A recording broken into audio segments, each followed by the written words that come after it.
Assalamualaikum warahmatullahi wabarakatuh. Waalaikumsalam warahmatullahi wabarakatuh. Terima kasih Ibu Bapak atas partisipasinya dalam kegiatan ini. Kelihatan. Ya, di judulnya ini destinasi pembelajaran sistem koloid berbasis STEM. Di Diklat di Damba P4TK IPA angkatan ke-5 ya. Di kemarin tanggal selama 12 hari ya, di terakhir tanggal 28 ya.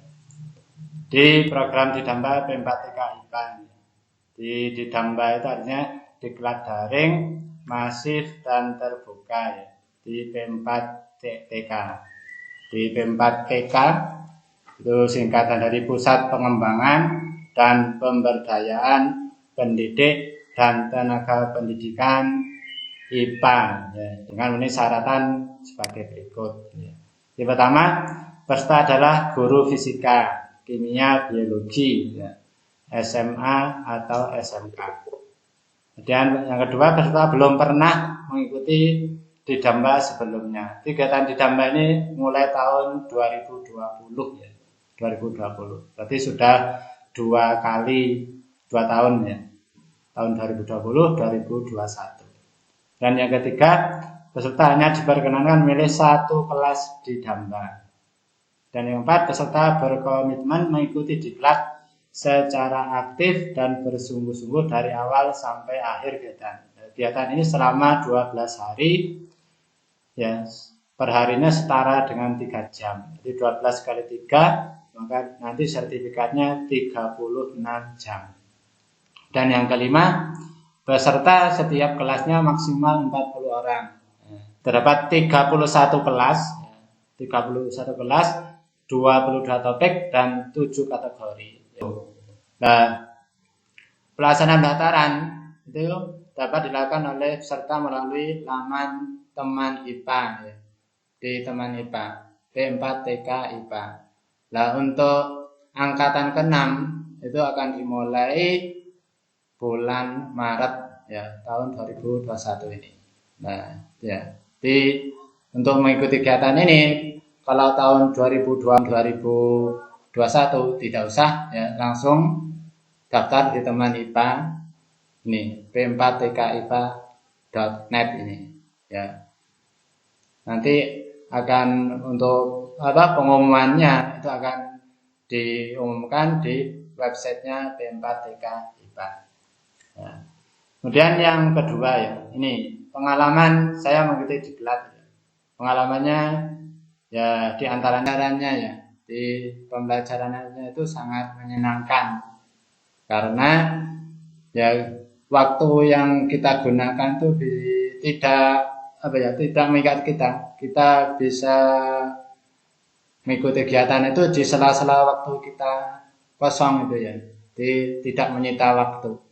Di rata-rata sehari itu 3 jam. Nah, 3 jam itu kalau kita duduk mengerjakan itu tidak sampai 30 menit selesai.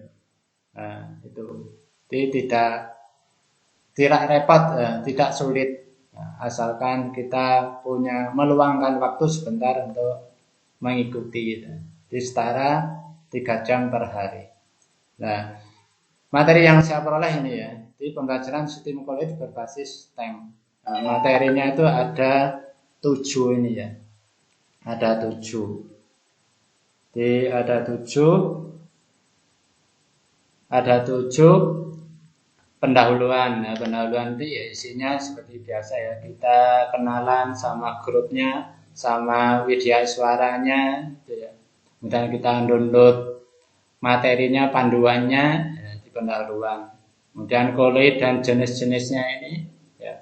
Sifat-sifat koloid, kemudian pembuatan koloid dalam kehidupan sehari-hari, kemudian penutup. Nah, yang terakhir ini yang harus dilakukan desiminasi apa yang diperoleh dalam kegiatan itu. Ya. Nah, dan ini ya, saya akan berbagi sistem STEM dalam pembelajaran kimia. Ya. ya, STEM. Ya. STEM itu akronim dari Sains, Teknologi, Engineering, dan Matematik ini ya. Di dalam pendidikan, STEM merupakan pendekatan pelajaran di mana keempat subjek tersebut diintegrasikan dalam fokus pada pemecahan masalah nyata dalam kehidupan sehari-hari. Ya, ini sebenarnya sangat cocok untuk pembelajaran di masa pandemi ini ya, sangat cocok karena ini orientasinya kepada proyek ya, di project ya, dihubungkan dengan apa yang ada di sekitar siswa. Kemudian langkah-langkah perencanaan pembelajaran STEM ini. Jadi pertama kita mengidentifikasi DKD yang bisa di STEM-kan ya. DKD yang bisa di STEM-kan. Ya, pilih. Dan ada mengidentifikasi topik yang sesuai dengan KD tersebut. Ya. Jadi yang sesuai dengan topik itu apa. Dan yang ketiga merumuskan indikator pencapaian kompetensi IPK. Dan yang keempat menganalisis kompetensi sistem pada topik yang terpilih. Kemudian yang kelima menyusun aktivitas pembelajaran sesuai dengan model yang dipilih. Kemudian yang keenam ya, saya ikuti diklat sampai 5 ini ya. Yang ke-6, 7 itu belum ya. Kegiatannya sampai nomor 5 ini. Di menentukan teknik dan bentuk penilaian itu belum. Menemukan dalam RPP juga belum. Cuma dikasih contoh-contoh saja RPP. Nah itu. Nah, contohnya ini. Di kemarin itu di KD 4.14 ya yang kimia di STEM Kolo itu dia. Ini membuat makanan atau produk lain yang berupa koloid atau melibatkan prinsip koloid. Ini yang saya dapatkan. Di pertama topik yang sesuai dengan KD itu, nah, saya membuat ini. Di membuat makanan bahan yang ada di sekitar yang melibatkan prinsip koloid. Nah, jadi saya membuat ini. Kemudian yang ketiga merumuskan IPK-nya. Nah, IPK-nya ini merancang percobaan proses pembuatan makanan yang melibatkan prinsip koloid. Kemudian yang B melakukan percobaan pembuatan makanan yang melibatkan prinsip koloid. Ciri-cirinya dari STEM itu ya, kalau kita melakukan percobaannya itu, di percobaan itu tidak hanya dilakukan sekali ya, di berulang-ulang ya, berulang-ulang. Jadi ada percobaan 1, percobaan 2, nah itu berulang-ulang. Di siswa itu mendesain sendiri ya, bukan oleh gurunya diberi cara kerja mencampurkan ini dan itu tidak. Di siswa itu mendesain sendiri sehingga nanti diperoleh ya perpaduan yang tepat, sehingga percobaannya bisa 1 kali, 2 kali, 3 kali. Nah itu ciri dari STEM. Nah, dan yang keempat analisa STEM. Yang pertama sainsnya ya. Nah, saya itu kemarin tuh manfaat ya melibatkan psikoloid yang ada sekitar itu. Saya nih membuat puding dari talas ya. Dari talas ya, dari mbote itu, pembuatan puding dari mbote. Faktualnya, konseptualnya ya, pemanfaatan jenis koloid sol ya, sol berarti fase terdispersinya padat, medium pendispersinya cair. Prosedurnya ya, cara kerja pembuatan puding talas. Nah, kemudian teknologinya, nah, dalam pembuatan itu talas itu harus dihancurkan menggunakan mixer itu. Jadi penggunaan mixer pada proses penghalusan talas. Kemudian untuk merekam kegiatan praktikum, nah, saya menggunakan HP. Berarti penggunaan HP atau alat perekam untuk dokumentasi pembuatan puding. Ya. Kemudian penggunaan laptop untuk membuat perancangan atau laporan percobaan. Itu dari teknologinya. Kemudian dari engineeringnya, membuat rancangan percobaan pembuatan puding talas. Ya. Kemudian yang kedua merancang proses pembuatan sehingga diperoleh takaran yang pas. Takaran yang pas di campuran antara mbote ya, dan agar-agarnya kemudian gulanya yang rasanya tidak kemanisan, itu harus dilakukan berulang-ulang sehingga diperoleh hasil yang maksimal, sehingga percobaannya tidak hanya sekali.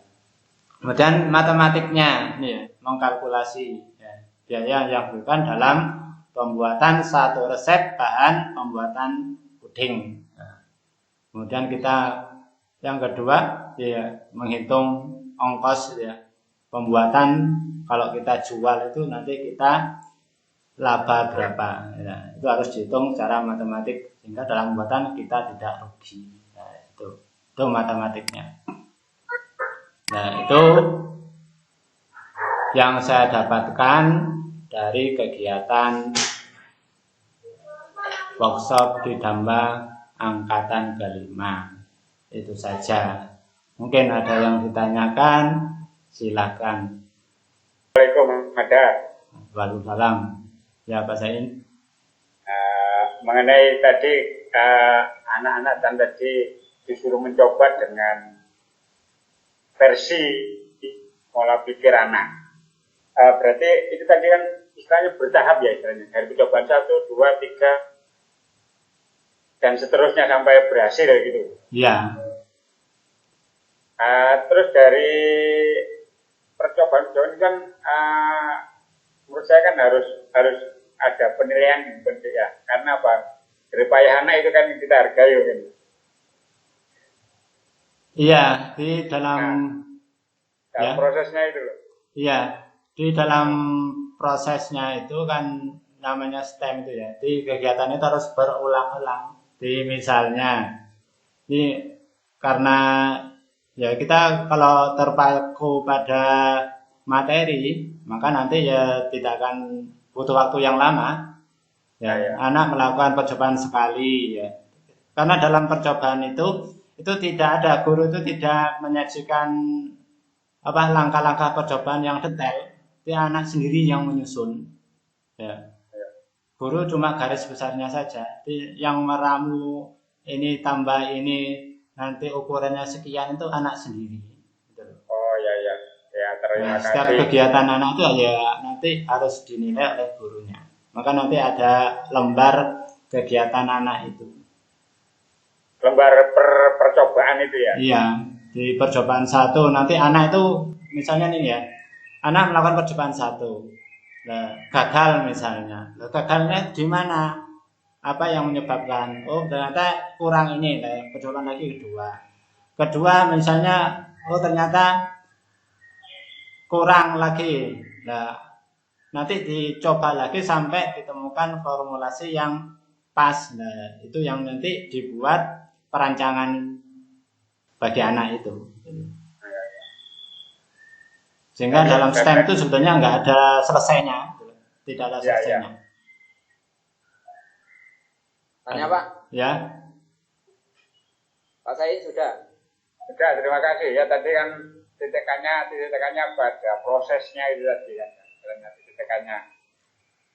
Ya, terima kasih. Ya, bagus. Saya menanyakan ini STEM ini nanti pembelajarannya itu bersifat anak-anaknya itu bersifat mandiri di rumah atau boleh membentuk kelompok-kelompok. Terima kasih. Ya, dalam STEM itu boleh Pak Bos dibuat kelompok-kelompok. Sebenarnya dalam pembelajarannya itu ada 3 bagus ya. Ada 3 yang bisa diterapkan.